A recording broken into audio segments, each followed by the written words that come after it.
We have some truly massive news when it comes to XRP of the XRP ledger. If you are not familiar with what XRP is an entire payment network, cross-border payment network, and Ripple that essentially runs the XRP is part of the ISO 222 board. Guys, XRP has such a deep, profound, and extravagant network of payment processing that right now the Federal Reserve instituted something called FedNow that seems a little similar to the XRP network. RippleNet is the network of XRP. That's how it works. And the way it works is instead of you sending from point A to point B, you send any fiat or any crypto into the RippleNet, into the network of different financial providers, including banks, MoneyGram, financial institutions, and then they convert any of your fiat or crypto into any fiat or crypto native to where it's being sent. And that is the power of RippleNet. And within what I just mentioned, there's a lot of intricate details, but that is the quick 60-second of it. Recently, there is a massive lawsuit from the SEC against Ripple. And the lawsuit essentially says that Ripple, XRP, they launched a security. This lawsuit, I believe, is a coordinated effort from the government to try to control and maintain cryptocurrency. And you could see that this control of cryptocurrency is currently happening with the demise of a lot of banks, specifically banks that work with cryptocurrencies. Silvergate Bank and Signature Bank, among others. It's really disgusting what's happening. But recently, there is some news about XRP. The lawsuit is moving forward as planned. There's new regulation in South Korea that can actually benefit XRP. If you didn't know, 90+% of XRP's business is out of the United States. Only a small part is in the United States. And a lot of that out of the United States business is actually in Asia. So this new South Korean regulation is probably going to help XRP to grow. Besides for the regulations of Korea, I actually have a video. It's a 1-minute video where the chief legal counsel of Coinbase was answering a question. He was being interviewed by a social influencer, and he says, hey, would you relist XRP on Coinbase? And it's a quick 1-minute interview. I'm going to play it in just a moment. And this essentially outlines how Coinbase would relist XRP. Again, does XRP need Coinbase? No, it doesn't.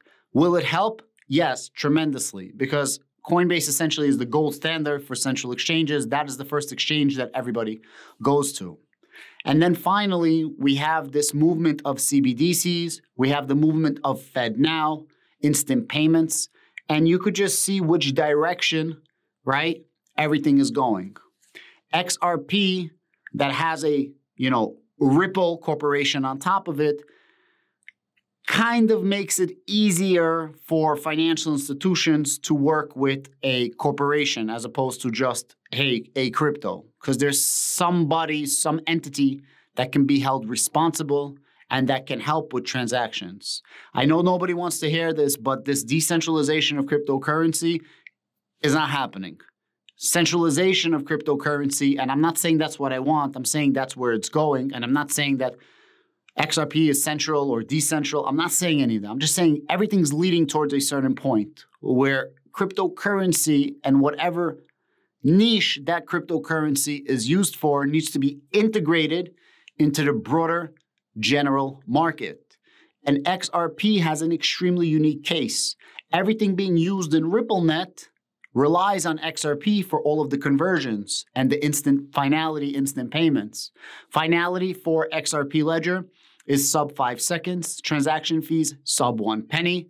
Environmentally friendly, scalable, 1,500 transactions per second. And they are introducing smart contracts. They do have a little bit of DeFi, although the main gist of XRP is exactly what I just said, cross-border payments. In 3 days from now, ISO 222 is going to launch, which is a messaging language for cross-border payments that SWIFT is going to adopt and a lot of other financial institutions. As I mentioned before, ISO 20022 is not inherent with any blockchain. It can be used, dApps can be built on top of your blockchain that use this messaging language. And Ripple, and consequently also Stellar, are both on the board of this ISO 20022 compatibility. So it's going to be very, very interesting.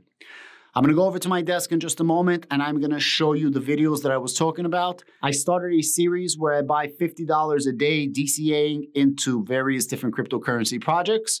I have bought XRP in this DCA series, and I'm on a path. I'm on a road.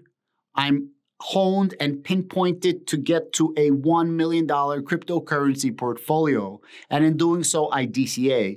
Today, I will be buying $50 worth of XRP. Because of what's happening with the economy, because of what's happening with financial institutions, I believe XRP should be in everybody's portfolio. Whether XRP wins or loses this next lawsuit should not really affect it too much. If they win, fantastic, they grow in the United States market and they could expand exponentially, essentially. The US market is probably as big as the entire market that they have right now, even though 90% of their work is outside of the US market.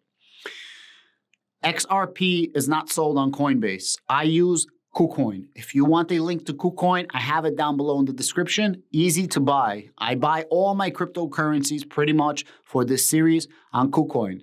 And if you want to support the channel, $3 a month, I have channel membership. The link is down below to channel membership. I would definitely greatly appreciate it. Let me go over my desk and play you this really, really cool interview from Coinbase legal counsel. So let's say in the scenario, the ruling from the judge is in favor of Ripple. Will Coinbase then say, make the assessment, you know what? It looks like things are moving in the direction of XRP and Ripple and so forth. Relist XRP or restart trading? It's possible. It would all, of course, depend upon the basis for the ruling, the judge's legal reasoning, our assessment of whether or not an appeals court would affirm that decision. So a lot's going to depend on the particulars of how that court rules. I know that's not going to be terribly satisfying to some, but we do have a responsibility as a publicly listed company to tread carefully in this area and with respect to any token that's the subject of federal court litigation. But I'm very, very eager, as much as anyone else, to see how the court rules. And what I can say is, as soon as we have that ruling, we will put it into our process to see if we need to revisit our listing decision. Besides for that amazing interview, shout out to the host. This is a story from South Korea. Ripple hears how XRP might benefit from South Korea's incoming regulatory guidelines. XRP is the 6th largest cryptocurrency by market capitalization and might stand to gain from South Korea's incoming regulatory clarity. 90% of Ripple's business, according to Raul Advani, Director of Policy for APAC region, is conducted outside of the United States, with a sizable chunk in Asia, specifically South Korea. The demand for speedy settlements and immediate access to funds has led to a growth in the use of Ripple remittances, particularly the on-demand liquidity service that uses XRP in the APAC region. Recently, the Financial Service Commission of South Korea published rules for identifying which digital assets would be designated security tokens and hence come under regulatory applications to financial scrutiny to financial securities in a strong step towards providing such regulatory clarity. Digital assets would be classified as securities or STOs if they provide investors a stake in the running of the company, grant investors the right to dividends or residual property, or make sure the issuer attributes profits generated from the business to investors. After being approved by the South Korean parliament, the necessary revisions to the Capital Markets Act to recognize STOs are anticipated to be finalized in the first half of 2023 and implemented in 2024. And this explains how XRP stands to gain from the regulatory clarity. The upcoming Digital Assets Basic Act, which is presently being evaluated by the South Korean National Assembly, will regulate digital assets that do not fall within the definition of the STO, such as payment tokens. Being a payment token, the XRP might not be considered a security token or be subject to the future Digital Asset Basic Act. As I said, XRP has a lot of things going for it. And although the market cap is already really, really big, it's kind of like investing into Bitcoin. Now, I'm not comparing Bitcoin to XRP, but what I'm saying is you're investing into Bitcoin even though the market cap is so big. Well, XRP has an extremely unique use case. And as XRP can be relisted on Coinbase, as XRP can coast under regulators, it's funny that I'm saying this, outside the borders of the United States, XRP has a lot of value. And although the market cap is already really high, it definitely has a lot of more room to grow. And if you want a utility-based cryptocurrency, then XRP can be definitely a play for you. I'm going to show you how I buy it on KuCoin. If you want a link, it's down in the description. This is KuCoin right here. Click the little trade. Click spot trading. It's going to bring you over here. Over here on the top left-hand side, instead of BTC, click on it and click XRP. Click XRP USDT. Click XRP USDT. Over here on the bottom right, click market and press how much you want to buy. I'm going to buy $50 because that's my DCA. And boom, I bought myself XRP Ripple. Guys, I want to tell you one thing, and seriously, keep it clean in between because hygiene is very important. And I'll see you on the next one.